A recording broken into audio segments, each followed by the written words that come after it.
તો વિદ્યાર્થી મિત્રો, આજે આપણે ફિઝિક્સ વિષય સેમિસ્ટર 3 પેપર US03 CPHY21 આ પેપરમાં જે ચોથો યુનિટ છે ફાઇબર ઓપ્ટિક્સ, આપણે એની ચર્ચા કરવા માગીએ છીએ. હવે તમે સૌ જાણો છો કે અત્યારની જે પરિસ્થિતિ છે, કોરોનાની જે મહામારી, અને એ પરિસ્થિતિમાં આપણે આપણા અભ્યાસ માટે ઓનલાઈન રિસોર્સિસનો ઉપયોગ કરીને આપણે આ ટૉપિક્સને સમજવાનો પ્રયત્ન કરી રહ્યા છીએ. ફાઇબર ઓપ્ટિક્સનો વ્યવહારમાં ઉપયોગ તમે ઘણી વખત કદાચ જોયો હોય. ખાસ કરીને ટેલિફોન એક્સચેન્જમાં આપણે વાપરીએ છીએ ફાઇબર ઓપ્ટિકલ કેબલ. મહત્ત્વની બાબત, આપણા ઘરના જે ટીવીમાં 200 ચેનલ દેખાય છે એનું એકમાત્ર રીઝન કે ફાઇબર ઓપ્ટિક્સની જે કેબલની જે પ્રથા ઇમ્પ્લિમેન્ટ થઈને એના કારણે આપણે વધારે પડતી બેન્ડવિડ્થને કારણે 200 થી 250 ચેનલ આપણે આપણા ટીવીમાં જોઈ શકીએ છીએ. તો ફાઇબર ઓપ્ટિક્સનો વ્યવહારમાં મેડિકલ ક્ષેત્રે હોય, સંરક્ષણ ક્ષેત્રે હોય, સાયન્સ અને ટેકનોલોજીમાં હોય, રિસર્ચ ક્ષેત્રે હોય, કમ્યુનિકેશનમાં હોય, ઘણા બધા ઉપયોગ ફાઇબર ઓપ્ટિક્સના થતા હોય છે. તો એની પાછળનું ફિઝિક્સ શું છે એને જાણવા માટેનો આપણે પ્રયત્ન કરવાનો છે. તો ફાઇબર ઓપ્ટિક્સના કોન્સેપ્ટની શરૂઆત 1870માં જ્હોન ટિન્ડેલ નામના વૈજ્ઞાનિકે કરી હતી. એને શું કર્યું કે પાણીનો જે પ્રવાહ હતો વક્ર, એ પાણીના વક્ર પ્રવાહમાં પ્રકાશને પણ એ જ રીતે વક્ર માર્ગે ગતિ કરીને અથવા ગતિ કરાવીને એક છેડાએથી બીજા છેડાએ પ્રસરણ પામ્યો. આ કોન્સેપ્ટ એને પૂર્ણ આંતરિક પરાવર્તનની ઘટના દ્વારા સમજાવવાનો પ્રયત્ન કર્યો. ને આમ પ્રકાશ સીધી લીટીમાં ગતિ કરે છે એવું એ ટાઈમે જે હતું કોન્સેપ્ટ, એ ત્યાં થોડો ડિસ્ટર્બ થયો અને પ્રકાશને પણ આપણે વક્ર માર્ગે ગતિ કરાવી શકીએ છીએ એ કોન્સેપ્ટ ચાલુ થયો. ત્યારબાદ 1950માં ઓપ્ટિકલ ફાઇબર વડે ઇમેજનું પ્રસરણ કરીને બતાવ્યું કે કોઈ પ્રતિબિંબને એક જગ્યાએથી બીજી જગ્યાએ ઇમેજને ઓપ્ટિકલ ફાઇબરનો ઉપયોગ કરીને આ લોકોએ બતાવ્યું. ત્યાર પછી આ ટેકનોલોજીને આગળ વધારતા હોપકિન્સ અને કપાની નામના બે વૈજ્ઞાનિકોએ ફાઇબરસ્કોપ નામના સાધનની રચના કરી. ફાઇબરસ્કોપ વડે એ લોકોએ મેડિકલ ક્ષેત્રમાં મનુષ્યના જે આંતરિક અંગો છે એ આંતરિક અંગોની માહિતી મેળવવા અથવા એની ઇમેજ, એના દ્રશ્ય મેળવવા માટે આ બંને વૈજ્ઞાનિકોએ ફાઇબરસ્કોપનો ઉપયોગ કર્યો અને સૌપ્રથમ એ લોકોએ ફાઇબર ઓપ્ટિક્સ નામ આપ્યું. 1960માં કાચના ફાઇબરમાં, ગ્લાસ ફાઇબરમાં આ રીતે પ્રકાશનું પ્રસરણ કરાવ્યું અને 1966માં ચાર્લ્સ કાવ અને જ્યોર્જ હોકમ આ બંને સાયન્ટિસ્ટોએ ગ્લાસ ફાઇબરમાં માહિતીનું પ્રસરણ કરાવીને દુનિયા સમક્ષ મૂક્યું, દર્શાવ્યું, બતાવ્યું. અને તમે જાણો છો કે 1970માં આ બંને સાયન્ટિસ્ટોએ કાવ અને હોકમેન, આ બંને ચાર્લ્સ અને હોકમેન આ બંને સાયન્ટિસ્ટોએ 1970માં ફાઇબર ઓપ્ટિક્સ વડે સંદેશા વ્યવહાર શરૂ કર્યું. ઇન શોર્ટ, 1860થી ચાલુ કરીને 1970 સુધી આમાં સતત એમાં મોડિફિકેશન થતા ગયા અને 1970માં વ્યવહારમાં પ્રેક્ટિકલ દૃષ્ટિએ આપણે ફાઇબર ઓપ્ટિક્સની શરૂઆત કરી. શું છે ફાઇબર ઓપ્ટિક્સ? તો કે ફાઇબર ઓપ્ટિક્સ એ એક ટેકનોલોજી છે. આ ટેકનોલોજીનો ઉપયોગ તમામ ક્ષેત્રોમાં થાય છે. આ ટેકનોલોજીમાં થાય છે શું? તો કે તેમાં સિગ્નલને, ખાસ કરીને આપણા મોટાભાગના સિગ્નલ્સ વિદ્યુત સિગ્નલ છે. ફાઇબર ઓપ્ટિક્સના એક છેડે વિદ્યુત સિગ્નલને પ્રકાશમાં રૂપાંતર કરવામાં આવે છે અને આ પ્રકાશ ફાઇબર ઓપ્ટિક્સમાં ઝિગઝેગ માર્ગે પૂર્ણ આંતરિક પરાવર્તનની ઘટના દ્વારા પ્રસાર થઈને બીજે છેડે ફરી પાછા પ્રકાશીય સિગ્નલનું વિદ્યુત સિગ્નલમાં રૂપાંતર કરવામાં આવે છે અને આપણને માહિતી પાછી મળે છે. આ જે ટેકનોલોજી છે એ ટેકનોલોજીને કહેવાય છે fibre optics technology. Fibre optics ટેકનોલોજીમાં જો મહત્ત્વનું અંગ હોય તો એ ઓપ્ટિકલ ફાઇબર છે. ઓપ્ટિકલ ફાઇબર શું છે આપણે એની પહેલાં વ્યાખ્યા આપવા માટે પ્રયત્ન કરીશું. ઓપ્ટિકલ ફાઇબર એક પારદર્શક અવાહક નળાકારીય વેવગાઇડ છે. કાચ, ગ્લાસ એ એક પ્રકારનું ડાયલેક્ટ્રિક કહેવાય, અવાહક કહેવાય. પ્લાસ્ટિક ડાયલેક્ટ્રિક કહેવાય કે જેમાં આ ગ્લાસમાંથી, ઉચ્ચ ક્વાર્ટ્ઝમાંથી આવા ફાઇબર્સને નળાકારીય વેવગાઇડ સ્વરૂપમાં મૂકવામાં આવે છે, બનાવવામાં આવે છે, જેમાં પ્રકાશીય કિરણ તેની લંબાઈની સાપેક્ષે પૂર્ણ આંતરિક પરાવર્તન પામીને ઝિગઝેગ માર્ગે પ્રસરણ પામે છે જે મનુષ્યના વાળ જેટલા પાતળા, લગભગ હું માનું છું કે 70 માઇક્રોમીટર જેટલો વ્યાસ આ ઓપ્ટિકલ ફાઇબર, ગ્લાસ ફાઇબરનો હોય છે. અને આવા ફાઇબરમાં પ્રકાશ પૂર્ણ આંતરિક પરાવર્તનની ઘટના દ્વારા એક છેડાએથી બીજા છેડાએ પ્રસરણ પામે છે. આપણે આકૃતિમાં જોઈ શકીએ છીએ કે જે પ્રથમ આકૃતિ છે એ વ્યવહારમાં આપણે મેળામાં ને એમાં ઘણી વખત આ એક ફાઇબર જ કહેવાય, ઓપ્ટિકલ ફાઇબર જ કહેવાય, કે પણ એની આજુબાજુ ક્લેડિંગ તરીકે હવા છે, ખાલી ફાઇબર છે. તમે જુઓ કે એના એન્ડ ઉપર પ્રકાશનું ટપકું જે ઝિગઝેગ માર્ગે ગતિ કરતું કરતું બહાર આવે છે, પ્રસરણ પામે છે. જ્યારે બાજુની જે આકૃતિ છે એ બાજુની આકૃતિમાં વાસ્તવિક ઓપ્ટિકલ ફાઇબર છે, જે આપણે વ્યવહારમાં અત્યારે વાપરી રહ્યા છીએ. હવે ઓપ્ટિકલ ફાઇબર કયા સિદ્ધાંત પર કાર્ય કરે છે? તો કે ઓપ્ટિકલ ફાઇબરના એક છેડા આગળથી પ્રકાશ પૂર્ણ આંતરિક પરાવર્તનના સિદ્ધાંતની મદદ વડે બીજા છેડા સુધી પ્રસરે છે. અર્થાત ઓપ્ટિકલ ફાઇબર એ પૂર્ણ આંતરિક પરાવર્તનના સિદ્ધાંત પર કાર્ય કરે છે. હવે તમે જાણો છો કે જ્યારે આ ઓપ્ટિકલ ફાઇબરમાં પ્રકાશ એક છેડા આગળથી પ્રવેશે છે ત્યારે હંમેશા એ ફાઇબરની દિવાલ પર આપાત થશે, ત્યાંથી ફરી પાછું એનું પરાવર્તન થશે, ફરી પાછું દિવાલ પર આપાત થશે. આમ વારંવાર એનું પૂર્ણ આંતરિક પરાવર્તન જે અનુભવે છે અને ઝિગઝેગ માર્ગે એ ગતિ કરે છે. ઘણી વખત એવું બને છે કે જ્યારે એ દિવાલ પર આપાત થાય છે અને પરાવર્તન પામે છે ત્યારે દિવાલ આગળ પ્રકાશની થોડીક ઉર્જા, પ્રકાશનો થોડોક ભાગ વ્યય પણ પામે છે, પણ મોટા ભાગનો પ્રકાશ અથવા મોટા ભાગની પ્રકાશીય ઉર્જા બીજા છેડા આગળથી બહાર આવે છે. જો ફાઇબરને વાળવામાં આવે, એને ગોળ કરવામાં આવે તો પ્રકાશના પ્રસરણને કોઈ અડચણ કે કોઈ એને પ્રોબ્લેમ થતો નથી.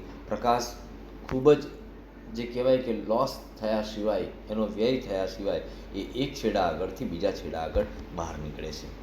હવે એની જે રચના છે એ રચનામાં આપણે જોઈએ તો ઓપ્ટિકલ ફાઇબરની રચનામાં મુખ્યત્વે 3 એવા સમકેન્દ્રી ભાગ હોય છે કે જેના કેન્દ્રો એક સમાન છે.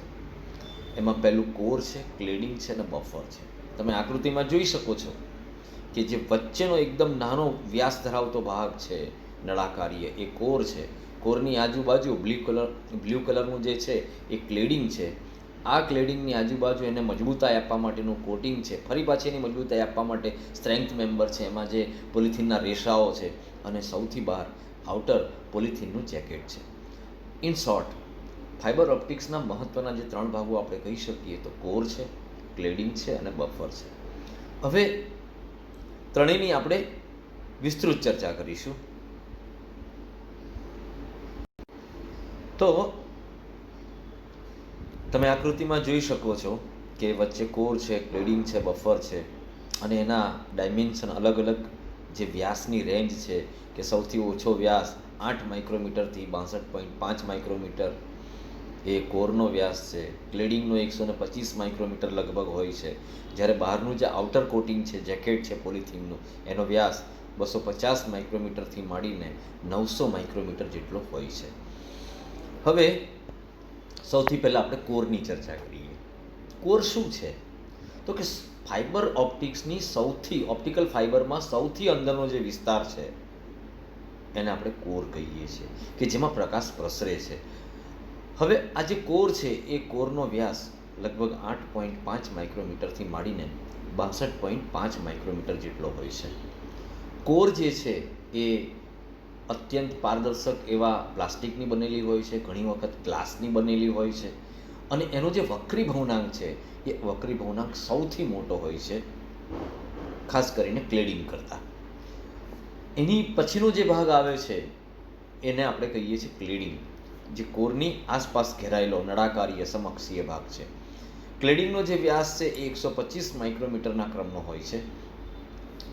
ક્લેડિંગનો જે વક્રી ભવનાંક છે એ કોરના વક્રી ભવનાંક કરતાં નાનો હોય છે. આ વસ્તુને આપણે ખાસ માઇન્ડમાં રાખવાની છે કે સૌથી મોટો વક્રી ભવનાંક કોરનો હોય છે અને એનાથી નાનો વક્રી ભવનાંક ક્લેડિંગનો હોય છે. કેમ? તો જ પૂર્ણ આંતરિક પરાવર્તનની ઘટના બની શકે.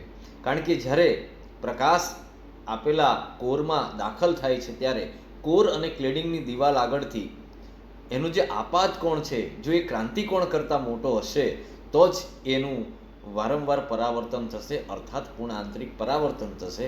અને આ વારંવાર પરાવર્તન પામીને એ ફાઇબરમાં પ્રસરણ પામી બીજા છેડે બહાર નીકળે છે.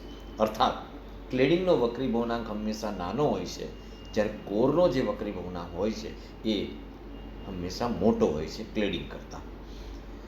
એના પછીનો જે ભાગ આવે છે ત્રીજો, એ બફર છે. બફર શું છે? તો કે એક પ્રકારનું ફાઇબરને રક્ષણ આપવા માટેનું કવચ છે, જેને કહેવાય પ્રોટેક્ટિંગ બફર કોટિંગ, જે પ્લાસ્ટિકનું બનેલું હોય છે, પોલિથીનનું બનેલું હોય છે, જે ફાઇબરને ખાસ કરીને ક્લેડિંગ અને કોરને મજબૂતાઈ આપે છે. આ ઉપરાંત વાતાવરણમાં અથવા બીજા ભૌતિક પરિબળો સામે એને ફાઇબરને રક્ષણ આપે છે. વાતાવરણમાં દાખલા તરીકે ભેજ છે, કોઈ ગરમી છે, ઠંડી છે, આવા પરિબળો સામે આપેલા કોરને કે ક્લેડિંગને કોઈ નુકસાન ન થાય એની સામે રક્ષણ આપે છે. બીજી વસ્તુ, બફર એ સ્થિતિસ્થાપક છે. દાખલા તરીકે ઉપરથી કોઈ ટ્રક પાસ થતી હોય તો એને કોઈ એટલું બધું મોટું નુકસાન થતું નથી. એટલે આંચકાઓ છે, ચીપિંગ છે, જે છુંદાઈ જવાની બાબત છે, એની સામે પણ એને રક્ષણ આપે છે. બફર જે છે એનો વ્યાસ 250થી 900 માઇક્રોમીટર જેટલો હોય છે. હવે પ્રશ્ન એ થાય છે કે સાહેબ, કોરની આજુબાજુ ક્લેડિંગની જરૂરિયાત કેમ ઊભી થઈ? ક્લેડિંગની વિશેષતા શું છે? એનો ફાયદા શું છે? શા માટે ક્લેડિંગ જરૂરી છે? તો તમે જોતા હશો કે ઓપ્ટિકલ ફાઇબરમાં જો મહત્ત્વનું અંગ કે જેમાં પ્રકાશ પ્રસરણ પામે છે એ કોર છે. આ જે કોર છે એનો વ્યાસ ફાઇબરની મહત્તમ જેટલી પણ લાંબો ફાઇબર હોય, 5 કિલોમીટર, 10 કિલોમીટર, એની સમગ્ર લંબાઈ માટે એ કોરનો જે વ્યાસ છે એ વ્યાસ અચળ રહેવો જોઈએ, તો જ આપણે પ્રકાશનો વ્યય અટકાવી શકીએ. હવે આ વ્યાસ અચળ રાખે છે કોણ? તો કે એની આજુબાજુનું સમકેન્દ્રીય કવચ, એવું ક્લેડિંગ. તો ક્લેડિંગ એ કોરનો વ્યાસ અચળ રાખે છે. વાસ્તવમાં તમને ખ્યાલ હશે કે ઓપ્ટિકલ ફાઇબર માથાના વાળ જેટલા પાતળા હોય છે. હવે જો આ માથાના વાળ જેટલા પાતળા કોરની અંદર, ફાઇબરની અંદર જો પ્રકાશનું કિરણ વારંવાર પરાવર્તન પામે, પૂર્ણ આંતરિક પરાવર્તન, અને જો કોરનો વ્યાસ અચળ ન હોય તો સ્વાભાવિક છે, અથવા એની પર કોઈ સ્ક્રેચ પડ્યા હોય, છૂંદાઈ ગયો હોય, તો પૂર્ણ આંતરિક પરાવર્તન થતું નથી. અર્થાત કોરનો વ્યાસ ફાઇબરની સમગ્ર લંબાઈ દરમિયાન અચળ રહેવો જોઈએ, અને આ અચળ રાખવાનું જે કામ છે એ કામ ક્લેડિંગ કરે છે. તમે ખાસ કરીને ક્લેડિંગ વગરનો ફાઇબર ઓપ્ટિક્સ, એટલે જેમાં માત્ર કોર જ હોય એવા ફાઇબરનો ઉપયોગ નહિવત છે. આપણે જે પેલી મેળામાં રમકડું જોઈએ છે એમાં ક્લેડિંગ છે જ નહીં, માત્ર હવા છે ક્લેડિંગ તરીકે, એટલે માત્ર કોર જ છે. જ્યારે સંદેશા વ્યવહાર અને બીજા કેટલાય ઉપયોગ માટે માત્ર ક્લેડિંગવાળો ફાઇબર જ વપરાય છે. ક્લેડિંગ એ ફાઇબરની દિવાલને ચીપિંગથી બચાવે છે, એની સાઇઝ યુનિફોર્મ રાખે. ચીપિંગ એટલે છુંદાઈ જવું. ક્લેડિંગ એ કોરમાંથી પ્રકાશને લીકેજ થતો રોકે છે, એને ફિઝિકલ ડેમેજ અથવા ભૌતિક નુકસાનથી પણ રોકે છે. એના સપાટી પરના જે દ્રવ્યો છે, દ્રવ્યોને કારણે થતું નુકસાનથી પણ અટકાવે છે.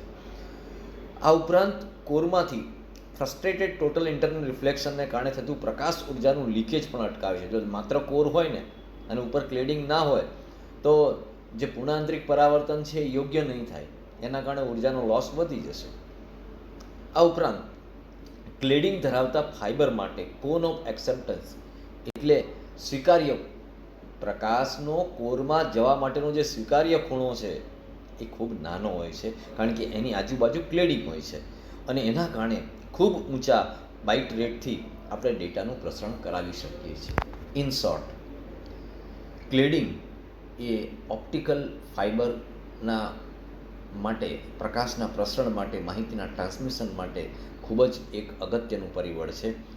ઇન શોર્ટ, કોર અને ક્લેડિંગ સિવાય ક્યારેય ફાઇબર ઓપ્ટિક્સનો આપણે ઉપયોગ સમજી શકીએ નહીં.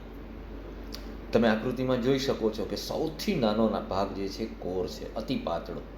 એની આજુબાજુ તમે જુઓ છો કે ક્લેડિંગ છે બ્લુ કલરનું. ક્લેડિંગની આજુબાજુ ફરી એને રક્ષણાત્મક કોટિંગ છે. ત્યાર પછી કેવલર ફાઇબર્સ, એટલે કે પોલિથીનના રેસા જેવું હોય કે જે ફાઇબરને બચાવે છે, સ્થિતિસ્થાપકતા બક્ષે છે. અને સૌથી આઉટર જેકેટ છે કે જે બાહ્ય પરિબળોથી આપેલા કોર અને ક્લેડિંગને અસર નથી થવા દેતું, એને રક્ષણ આપે છે. તમે આકૃતિને થોડું સાઈડ પોઝ પરથી જોઈ શકો છો કે કોર છે, ક્લેડિંગ છે, એની પરનું કોટિંગ છે, સ્ટ્રેન્થ ફાઇબર છે, અને સૌથી બહારનું જે પોલિથીનનું કેબલ જેકેટ છે. ખાસ કરીને તમે ખાસ મેટ્રો સિટીમાં સાઈડમાં પેલા રિલાયન્સના કેબલવાળા નાખે છે, એમાં જોતા હશો કે એ ફાઇબર ઓપ્ટિક્સ છે. તમે કોઈ ટેલિફોન એક્સચેન્જમાં જઈને ફાઇબર ઓપ્ટિક્સ જોશો તો તમને આ જ સેમ દેખાશે. ઓરેન્જ કલરનું કેબલ જે દેખાતો હશે એની અંદર ઘણા બધા મલ્ટી ફાઇબર હોય છે, જે આપણે ટેલિફોન એક્સચેન્જમાં એનો ઉપયોગ કરીએ છીએ. હવે ઓપ્ટિકલ ફાઇબર તંત્ર મીન્સ ઓપ્ટિકલ ફાઇબર સિસ્ટમ શું હોય છે? સામાન્ય રીતે તમે આપણું કોઈ પણ માહિતીનું સિગ્નલ છે એ વિદ્યુત સ્વરૂપે હોય છે, જ્યારે ઓપ્ટિકલ ફાઇબરમાં હંમેશા પ્રકાશ ગતિ કરે છે, વિદ્યુત ગતિ કરતો નથી. વિદ્યુત સિગ્નલના પ્રસરણ માટે આપણે કોક્સિયલ કેબલ આપણા ઘરમાં વાપરીએ. દાખલા તરીકે ટીવી કેબલ, ટીવીની ચેનલનો જે વાયર છે એ કેબલ છે, કોક્સિયલ કેબલ છે, જેમાં વિદ્યુત સિગ્નલ પાસ થાય છે અને એમાંથી આપણે કેબલ ટીવી જોઈએ છીએ. પણ એનો મોટો ગેરફાયદો એ છે કે એને લાંબા અંતરે આપણે આ વિદ્યુત સિગ્નલને મોકલી શકતા નથી. એક ક્ષીણ થઈ જાય છે, એનો વ્યય થઈ જાય છે. જ્યારે ઓપ્ટિકલ ફાઇબરને આપણે ખૂબ લાંબા અંતરે પ્રકાશરૂપી સિગ્નલને આપણે મોકલી શકીએ છીએ અને કોઈ પણ ઉર્જાના વ્યય સિવાય, બહુ જ નિગ્લિજિબલ નહિવત ઉર્જાના વ્યય સાથે. હવે ઓપ્ટિકલ ફાઇબરમાં આપણે પ્રકાશને મોકલવો પડશે, કારણ કે ઓપ્ટિકલ ફાઇબરમાં પ્રકાશ ગતિ કરે છે. એટલે ઓપ્ટિકલ ફાઇબરના એક છેડા આગળ આપણે માહિતીનું જે વિદ્યુત સિગ્નલ છે એ વિદ્યુત સિગ્નલને પ્રકાશ સિગ્નલમાં રૂપાંતર કરવું પડશે. હવે પ્રશ્ન એ છે કે વિદ્યુત સિગ્નલને પ્રકાશ સિગ્નલમાં રૂપાંતર કોણ કરે છે? તો કે બે જ રચનાઓ છે, એલઈડી અને લેસર ડાયોડ. એલઈડી અને લેસર ડાયોડને વિદ્યુત સિગ્નલ આપવામાં આવે છે અને એ પ્રકાશના ઝબકારા ઉત્પન્ન કરે છે, જેને આપણે કહીએ છીએ પલ્સ. કારણ કે આપણું વિદ્યુત સિગ્નલ ડિજિટલ ફોર્મમાં હોય છે અને ડિજિટલ ફોર્મમાં જો વિદ્યુત સિગ્નલ આપવામાં આવે તો લેસર ડાયોડ એના પ્રકાશના પલ્સ ઉત્પન્ન કરે છે અને આ જે પલ્સ છે, પ્રકાશીય સિગ્નલ છે, એ ઓપ્ટિકલ ફાઇબરમાં ગતિ કરે છે. હવે આ પલ્સ ઓપ્ટિકલ ફાઇબરમાં પ્રસરણ પામતું એ ફાઇબર ઓપ્ટિક્સના બીજા છેડે આવે છે. હવે ત્યાં શું થાય છે? જ્યારે આ પ્રકાશનું પલ્સ બીજા છેડા આગળ આવે છે ત્યારે આપણે ત્યાં બીજું કામ કરવું પડશે કે આપેલા પ્રકાશ સિગ્નલને પાછું વિદ્યુત સિગ્નલમાં રૂપાંતર કરવું પડશે. આ કામ કરી રહ્યું છે ફોટોડાયોડ. ફોટોડાયોડ શું કરે છે? તો એના ઇનપુટમાં આપવામાં આવે છે પ્રકાશ સિગ્નલ અને આપણને પાછું મળે છે આઉટપુટમાં વિદ્યુત સિગ્નલ. અર્થાત આપણો જે ડેટા છે, આપણી જે માહિતી છે એ વિદ્યુત સિગ્નલમાં છે અને એ કામ ફોટોડાયોડ કરે છે. આ રીતે ત્રણ મહત્ત્વના અંગો laser diode, LED, optical fibre cable અને ફોટોડાયોડ, આ ત્રણથી બનેલું તંત્ર એટલે ઓપ્ટિકલ ફાઇબર કોમ્યુનિકેશન તંત્ર અથવા ઓપ્ટિકલ ફાઇબર સિસ્ટમ. ખાસ કરીને લેસર ડાયોડ અને એલઈડીનો ઉપયોગ શું છે? તો કે વિદ્યુત સિગ્નલનું પ્રકાશ રૂપાંતર કરવાનું. ફોટોડાયોડનું કામ શું છે? પ્રકાશ સિગ્નલનું વિદ્યુત સિગ્નલમાં રૂપાંતર કરવાનું. અને ઓપ્ટિકલ ફાઇબર કેબલનું કામ શું છે? આપેલા પ્રકાશ સિગ્નલનું માધ્યમમાં પ્રસરણ કરાવવાનું. આ ત્રણથી બનતી રચના એટલે ઓપ્ટિકલ ફાઇબર સિસ્ટમ અથવા ઓપ્ટિકલ કોમ્યુનિકેશન સિસ્ટમ, જેને આપણે ખાસ કરીને જોઈ. હવે પ્રશ્ન એ થાય છે, સાહેબ લેસર ડાયોડ અને ફોટોડાયોડ કેવા હોય? તો તમે જુઓ છો કે આ જે આકૃતિ છે ડાબી બાજુએ એ ફોટોડાયોડની છે, જ્યારે જમણી બાજુએ લેસર ડાયોડની છે. અને બંને તમે જોઈ શકો છો, વ્યવહારમાં આપણે આ બંને ડાયોડનો ઉપયોગ કરી અને ઓપ્ટિકલ ફાઇબર અથવા ફાઇબર કોમ્યુનિકેશન સિસ્ટમ ડેવલપ કરીએ છીએ. આ આકૃતિમાં જોઈ શકો છો. હવે ઓપ્ટિકલ ફાઇબર કેબલ એ આપણે નેક્સ્ટ ટાઈમ જોઈશું. અત્યારે આટલું બસ.